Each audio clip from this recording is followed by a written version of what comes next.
आज की स्टोरी है इंडियन सोल्जर के बारे में। ये बात है 15 जुलाई 1999 की। कारगिल वॉर, भारत पाकिस्तान का युद्ध। मेजर देवेंद्र पाल सिंह दुश्मनों पर अंधाधुंध फायरिंग कर रहे थे, तभी एक तोप का गोला उनके पास आकर फट गया। उन्हें जल्दी से एक हॉस्पिटल में ले जाया गया, जहां उन्हें डॉक्टरों ने डेड घोषित कर दिया कि अब मेजर जिंदा नहीं है। जैसे ही सबको पता चला कि देवेंद्र पाल अब उनके बीच में नहीं रहे, उनको मुर्दाघर ले जा रहे थे जलाने के लिए, कि तभी अचानक एक डॉक्टर की नजर उन पर पड़ी कि अभी तक उनकी सांसें चल रही थी। वहां पर जितने भी लोग थे सब शॉक हो गए, क्योंकि यह उनके लिए एक मिरेकल था। सारे लोग उनको फिर से हॉस्पिटल ले गए और फिर से उनका ट्रीटमेंट स्टार्ट हो गया। ऑपरेशन थिएटर में उनका इलाज चल रहा था, वहां सारे लोग परेशान थे। उधर ऑपरेशन थिएटर में सारे डॉक्टर भी परेशान थे, क्योंकि किसी भी हालत में देवेंद्र पाल की जान बचानी थी। उनकी जान बचाने के लिए डॉक्टरों को उनका एक पैर काटना पड़ा।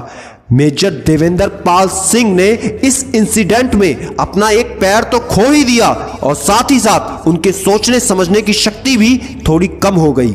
इतना सब कुछ होने के बाद भी उस इंसान ने हार नहीं मानी। इतना सब कुछ अगर किसी और इंसान के साथ हो जाए तो सबसे पहले तो वो ये सोच सोच कर मर जाएगा कि मेरी तो सारी लाइफ ही खराब हो गई। मगर मेजर के हौसले इतने बुलंद थे कि उन्होंने ठान लिया कि वो अपनी कमजोरी को ही अपनी ताकत बनाएंगे। मेजर जब हॉस्पिटल में थे, किसी को यकीन नहीं था कि वो चल भी पाएंगे, लेकिन मेजर ने तो न जाने कुछ और ही सोच रखा था।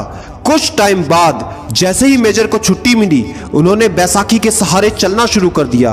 कुछ साल बाद मेजर ने एक आर्टिफिशियल पैर लगवा लिया, लेकिन जब वो चलते थे उनको बहुत ज्यादा दर्द होता था। लेकिन उन्होंने हार नहीं मानी। देवेंद्र रोज सुबह 3 बजे उठते थे और अपनी प्रैक्टिस स्टार्ट कर देते थे। कुछ महीनों के हार्ड वर्क के बाद अब वो 5 किलोमीटर चलने लगे थे। उन्होंने इतना हार्ड वर्क किया कि कुछ दिन बाद उन्होंने मैराथन में पार्टिसिपेट भी किया। आज देवेंद्र भारत के एक सफल प्लेट रनर है और 2 वर्ल्ड रिकॉर्ड भी देवेंद्र के नाम है। आज भी देवेंद्र मैराथन में पार्टिसिपेट करते हैं और वो थकते नहीं है। इतना सब कुछ होने के बाद भी उन्होंने हार नहीं मानी और लड़ते रहे अपनी प्रॉब्लम से, क्योंकि उनके दिमाग में एक चीज क्लियर थी कि उन्हें क्या करना है और क्यों करना है।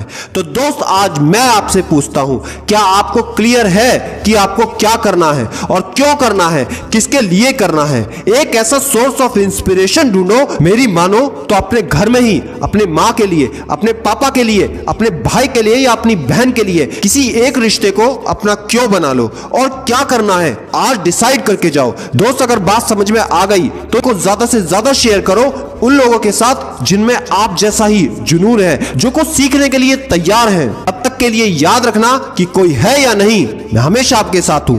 Be happy and stay motivated with CD mania.